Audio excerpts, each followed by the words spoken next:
if it ever happens to you, but if you ever wake up and for some reason you're just not motivated to do you're not motivated to win that day, how do you turn that around? You got to move. You got to move. I went into the first class. I'm sitting there with a bunch of people that were just, overcoming drug addiction, sex addiction, gambling addiction. It was a class of all these people that had to be there. So, Chad Dunn, I'm really looking forward to this. You have a fascinating story to tell. And yeah, so it's an absolute pleasure to have you here. You've had a distinguished career as a BMX rider and actually spent a couple of years in prison, which may surprise some people. So you have a great overview of life from many different sides. And I think that's going to really benefit the listeners to hear this fascinating story. You now have a very successful business specializing in rehabilitation physiotherapy, and obviously so helping a lot of people physically, but I'm sure mentally as well. So without further ado, can you let the listeners know a little bit more about you? Sure can. Dave, thanks for having me on here. Again, my name is Chad Dunn, owner of Move Human Performance Center. The biggest thing I always ask people is, tell me a little something about yourself. And I think that's one question that people can't answer anymore. Number one, because they don't know their self-identity, or two, they just don't know who they are. So for myself here, I grew up as an athlete. I grew up in an active household. I wrestled. I played football. I did BMX. So I like life on the edge. I played sports because I like to chase adrenaline. And that was kind of my biggest thing is I used my sports to chase adrenaline. Through my high school years, I played football and was doing all that, normal high school kids. But then I got into partying in my college years. I got into this field from wrestling, hurt my shoulder, had to go to physical therapy, and I knew that's what I wanted to do. That's why I was one of those people that knew at an early age what I wanted to do, and that's what I went to college for. Well, unfortunately, like I said, is I was doing some partying in college, and the studying kind of started taking a back seat. I started, messing around with different sales opportunities of selling drugs, and then I became a drug user at that time. Never was I eliminated from my work. I was always growing up. I was taught to be a hard worker. My dad was a cowboy guy, so hard work was always in my blood. The partying never interfered with my work until it got to be real bad when I became a user. I still tried to do my work. I was still helping. I was still preaching health, but at the same time, my other identity was I was destroying my own health. And it's one of those things is that I really wasn't the true person at that time. I was trying to find fun. I was trying to fit in with my friends or trying to fit in with friends. And I really wasn't focused on myself. And so that led me to being 2 years in a federal prison out here in the United States. And so I sat in prison for, 20, I got a 30-month sentence. I had to serve 88%, 85% of that. And I got out in 2008, went back to work doing physical therapy, working with a clinic, had some really, really, really major cases that were transformation. As I was transforming myself, I got to work with a bunch of clients and help them transform themselves. And I knew, again, like I said earlier, I was in the field to help somebody. 2017, I ended up leaving my company I was working for. I opened up Move Human Performance Center, and here we are. Brilliant. So I've got a few questions for you. My first Sure. question is, you've kind of intimated already, but the defining transitions in your career and life and how you navigated them. Yeah, well, when you have to balance life at a young kids, and you really don't know who you are. And I think that's the problem nowadays is that we're looking for that identity. Having to balance that with going to school and doing whatever that you want to do in your future, it was hard. I got lost. I got sucked into this vortex, and it's kind of the same thing with the injuries is that when these people have an injury or, even with weight loss, fitness, anything that's in there, we get sucked into this vortex and we don't know how to get out of it. We look for help everywhere else. We go to, Weight Watchers, we go to Narcotics Anonymous, Alcohol Anonymous. We go to these classes and we're looking for help. But really what I think we forget to do is we look to forget inside and look for help for yourself.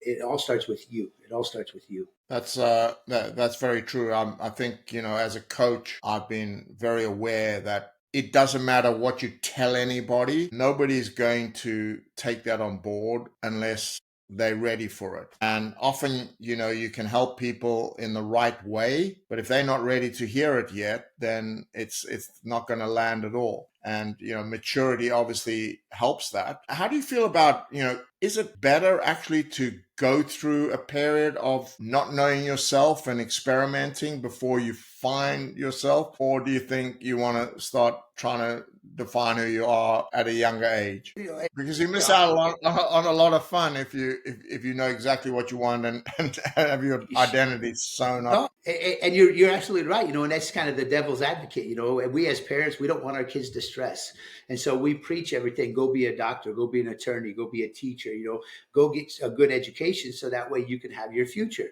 Well, if you look at a lot of these people, a lot of those people that are in that field, they're not happy. They're not happy. You know, Mm. it's a student loans, it's the payback, it's the long residency, the fellowships they have to do. But it became a job and a career for them. That's one way. But again, we try to get the best out of our kids and our offspring. So we want them to be in a good situation. Well, on the other side of it all, and I try to tell this all the time, parents, the kids will make their own decisions. They will. You know, it's their own choices. I had a great parents that growing up, you know, me, my wife, Jackie were great parents. And even my kids, you know, they're all grown now, but they get in a little bit of trouble.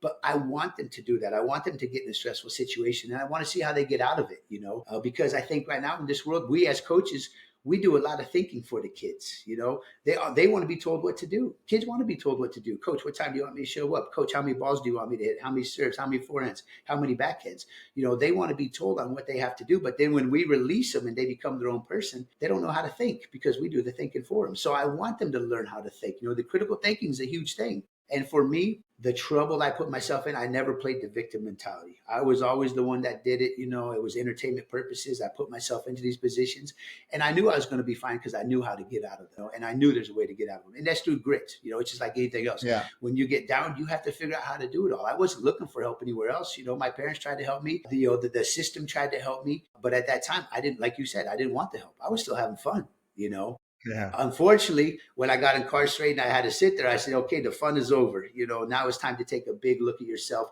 take a good look in the mirror. Self-reflection is key. And then let's create this new person. But also, I can say this is it's not that the fun is over. It's a different kind of fun that you find. Sure, I channeled my energy differently. You know, I went from hustling and peddling drugs to peddling health and peddling athletes. You know, we still hustle. I work harder now than I've ever worked. You know, actually, I Yeah. take it back. When you're working on the streets and you're a user and you're a drug dealer and you're trying to find things, you know, those are the hardest working people out there. You know, they're available. I was available 24 hours a day, 7 days a week. I never stopped Yeah. because, again, it was an opportunity. You know, so now it's the same thing. I'm 6 days a week here at Move, and I do everything because it's about giving back, but giving back a right product. Brilliant. So, do you have any mental models or principles or tools that you use in making decisions, especially under pressure, Yes. that you could share? Yes, you know, the biggest thing, and I've got a lot of them, obviously, move is mind over virtual everything. First of all, you have to have faith in yourself. So it's a system that I use is that the first thing when you walk in the door, whether it be an athlete, whether it's a patient coming back after a catastrophic injury, I have to talk to them mentally and I have to do my evaluation.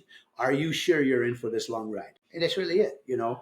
And now, if you say that you are willing to go through the 12 month of an ACL, or if you're going to go through the life changing of the paralysis or the burn victims, you know, I'm going to have to ask you, are you ready for this battle? You know, because it's not going to be won in one big war. It's going to be a series of small victories over and over and over again. But that's the resilience. That's the way to stay, to keep coming back, you know, to keep fighting. It's not how many times you get knocked down, it's how many times you get back up. So those are the key components of it all. So for me, it's a mind over virtual everything method, is that you got to believe that you can do it. If you don't believe, there's an old saying that the doubters will doubt and the believers will believe. But everybody's human. And how do you deal with the down moments? Because, you know, it's even if you believe and you get up and you go and you have that resilience, there will be little periods where you do doubt and you do, you know, struggle to have the motivation. And how do you deal with that? Well, you know, the biggest thing, even in just life in general, is silence. We have to have a period of silence. You have to listen to yourself and you have to ignore the noise. We always hear this noise.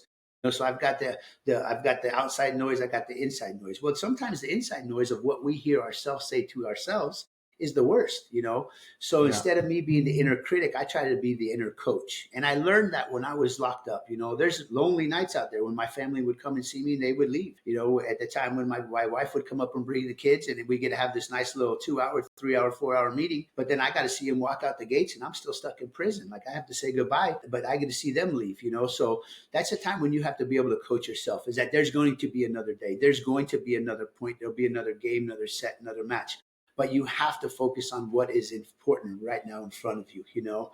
And I think that's really, it's about what you see as the 50-meter target instead of the 300-meter target. You have to keep your eyes on the sights. Very good. What is most important to you in balancing family, business, financial success to keep the right feeling? Because, of course, we all want a great family and we want success and we want financial, you can't have it all of the time. You have to find a way to manage how you feel about all of these things yourself. I don't know if I'm explaining that very well. Yeah, no, you are. So when you're in prison, right, or just living, I had a whole bunch of stuff before, right? I get in prison, everything's taken away from. So you have to start with one, and one other philosophy I have is one in a row. Okay, I have to start with me, and it has to be one in a row. One serve, one breakup point. I am over here, and I have to get the next. That's really what I'm trying to do. Or for me, it's get the next day. So when I found myself, I got out. I found my family. I have my family with me. But again, my family's only going to succeed if I succeed. And by able to do that, you have to have a job. The biggest thing is you have to have a job. You have to have means of financial gains. You have to. And so working with a company, I knew my hands were tied. I was a convicted felon. I couldn't go get a job somewhere, because now I have a record, And so now I'm limited. Thankfully, like I said, my buddies, they were there. They helped me out and I got a job there. But it came to a point where I wanted to do more for my family, and I had to do more for myself. So I went to a bigger stage, and I decided that I was going to open up Move. I sacrificed, my wife and I, we had to sell our house to be able to keep this alone. We hit COVID in 2020, 3 years into business. We hit COVID. We managed to stay ahead. We changed our model a bunch so that we could accommodate anybody. But again, with strategic planning, you can make anything happen. So we had to start fighting. And the biggest thing that we developed was a team. My wife and I, my family, we always eat dinner together when the kids were home. We have a nice team. At Move right now, I have a nice team, and I think what happens is that financial success, family success, work success, it all is much easier to accommodate and to make when you have a great team around you. I mean, this is just wonderful to hear because in my coaching, I've found with, elite athletes, elite performers in anything, that what happens outside of their job, outside of their work is just as important and often is something that is the thing that's missing until they put that right. And I talk to them a lot about making your family or your partner part of your team. They need to understand what you're trying to accomplish and their role in helping you to do it. Now, the role might even be as much as just saying, when I'm away, at work and traveling or whatever it is, I don't want to feel guilty. I want to feel like I'm doing this for us, and I want to feel like you understand that and that you're part of this team, and the support that you give me is as much as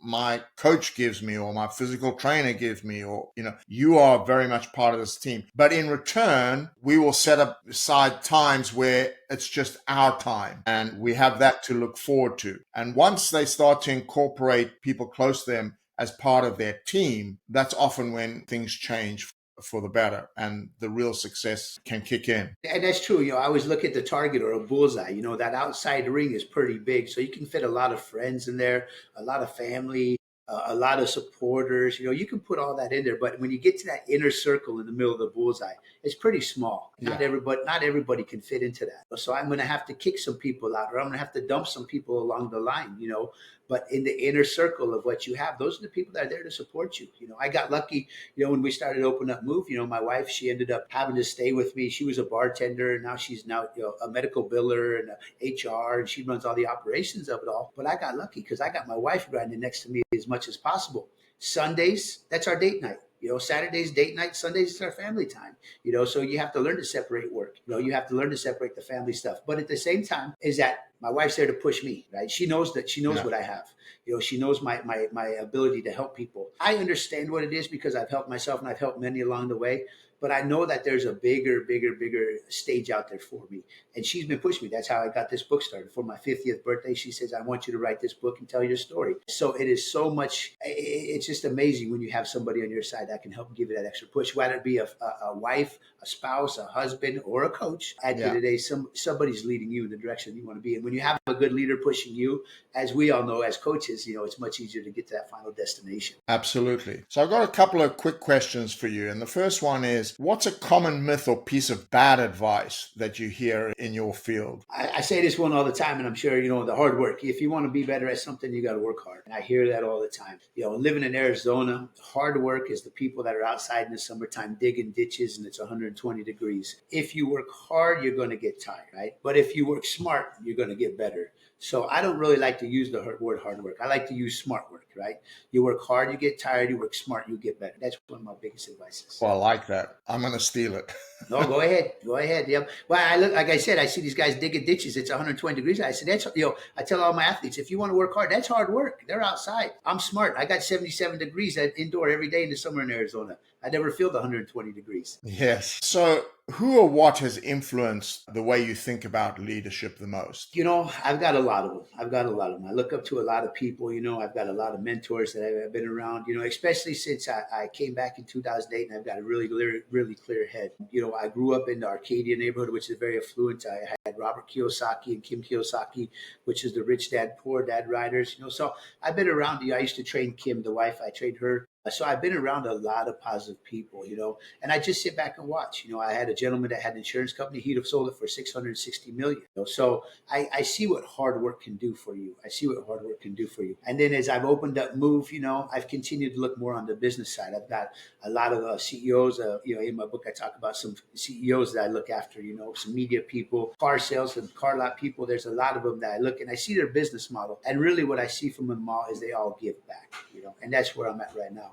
Is that all of my mentors, they're philanthropists, they're giving back to the community, they're giving back to the people. And, I admire anybody that does that. Yeah, and I think the one thing that is underestimated, the more successful you are, the more you can give back. Yes. If you're giving, I don't know, 10% of $1 million, that's 100,000 as an example towards something. And if, spare 10,000, that's only 1,000 that you have to start somewhere. And I think it's important to give back all along the journey, but the influence that you can have, the more successful you are, is significant. Yep. But, when my patients come in, when I first came out, little did they know when I was rehabilitating them, they were rehabilitating me. So some of my people that really inspire me are not these top dogs, they're the guys that have been on fire for, 2.5 minutes. That's got 67% of burns to their body.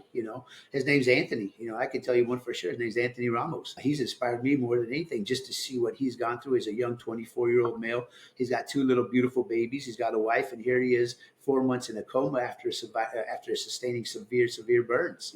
I'd never seen him give up. So how can I? Oh, that's amazing. I seen him get his life back, and that was when I was working with him. I got my life back. So he always says, "Hey, you inspired me to keep moving." And I said, "Well, little did you know, you inspired me to." Very lovely story. So if you look back now, and maybe to that 2008 moment, what's the biggest piece of advice, or the one piece of advice maybe that you would have liked to have imparted to that person in 2008 that could have helped you or sped along your journey, or that you heard later on or experienced later on that just wish I'd known that a little earlier? Well, we all have heard it, but we haven't really absorbed it and taken it in, right? So through my course of my life of selling drugs in the streets and trading people and then becoming a user and whatnot, everybody at that time, there was always some type of punishment that you had to go through when you get in trouble. So you have to go to classes, you have to go to these alcohol classes, or you have to go to these drug classes, or these anger management classes.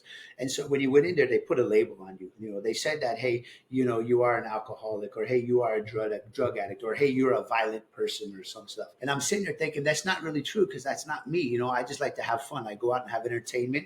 I got a couple DUIs. I'm out here in the streets and I'm doing whatever, but I was always having for fun, right? So they always put a label on me. So at that time, I thought, well, shit, if I got this label, then I might as well just be that person. But that's not true. I was listening to somebody tell me who I really was, And then when I got out, I had to go to one more class. And I mention this guy all the time. His name is Scott, a little short counselor. I went into the first class. I'm sitting there with a bunch of people that were just, overcoming drug addiction, sex addiction, gambling addiction. It was a class of all these people that had to be there. And when he opened up his class, he said, now, for some of you guys, it's the first time in here. Some of you guys, you've been in here before. One thing you're not going to hear from me is the word addiction. He says, but what you're going to hear from me is we all make bad choices. We all make bad choices. He says, it's that simple. If you don't want to go, if you don't want to gamble, don't go to the casino. But you end up at the casino and now you end up gambling. That's the wrong place to be. If you don't like to do drugs, don't go to the drug dealer and go to the area to go look for it. Stay away from there, right? And I'm like, man, is life that easy? It's all about choices. And so I have a chapter 2 in my book. It's called Yes or No, right? That's it. It's either yes or no. That's it. There's no grays. There's no maybes. But in this world that we're in today, we have all of these options that we get to make right now. We can take 31 flavors. I can do any background, or I can pick filters. I could put, that's not true. That's not true. It's about choices. It's either yes or no, and when you do those, everything's been good. Ever since the day that I left, I've made the decision to make the right choice every day. Now, with those those choices, they have to be conscious choices. Don't let those subconscious choices get you, because subconscious is what you know. It's what you do, right? If it feels right, it's probably wrong. Don't do it. That if it feels right, it's probably wrong. Yeah, and that's what I had to do. I had to suffer for a little bit. Yeah, making choices.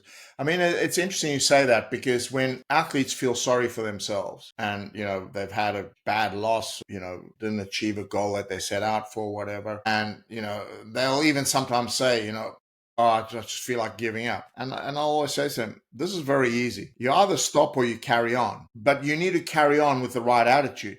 Don't carry on saying I should be stopping. Yes. You either carry on positively or you stop. Let me know now. Do you want to carry on or do you want to stop? Because if you want to carry on, then you come for the ride with a great attitude, because that's the only way that you're going to ever succeed. And I know a lot of people who carry on and they say they're resilient, but there's a basic negativity around them that is saying, yeah, but I'm not going to get through. I'm not going to get through. And that, and maybe I should be stopping. And if they're in that place, it never happens for them. And again, that goes back to being that inner critic, right? We go back into being the inner critic. Well, I don't want to be the inner critic. I got to be the inner coach, right? I've got to tell myself that I can do this, but we listen to those voices, so now you have all these external factors or cueings, and you have the internal cueings, maybe they're better than me, or they've got, I wonder who's in my DMs, or I wonder who's texting me, or, our mind gets filtered by all this outside talk, all this outside noise. It's got to go back inside your own self, and you have to have that inner talk inside you. You have to know that, hey, I've got to win this next point, or I've got to win this next day. For me, it was days, I had to win the next day. And by doing that, you hear stacking days all day long right now, stacking days. That's the term. I always use one in a row, right? Yeah. Because again, it's stacking. And I've used this, my old, he's an AAU Godfather coach. I think he's 79 years old right now. His name's Art Dye. He's coached a lot of the NBA guys out of the US. And he said, in order to become a great basketball shooter, you got to start with one in a row. And so I've taken that into my life. I can take that to my athletes. If you want to be a good quarterback, you got to complete one in a row. If you want to be a good tennis player, you got to get one serve in and go one in a row. Yeah. That's how you're going to be able to do it, But people look ahead and they, I've got to get the 6 of them. It starts with one in a row. And that's the one in a row really is the choice that you make, or with the voice that you hear inside your head. It starts easy. It's all easy. Yeah. One last question. Sure. If it ever happens to you, but if you ever wake up and for some reason you're just not motivated to do what you're not motivated to win that day, how do you turn that around? You got to move. Physical medicine is the best, right?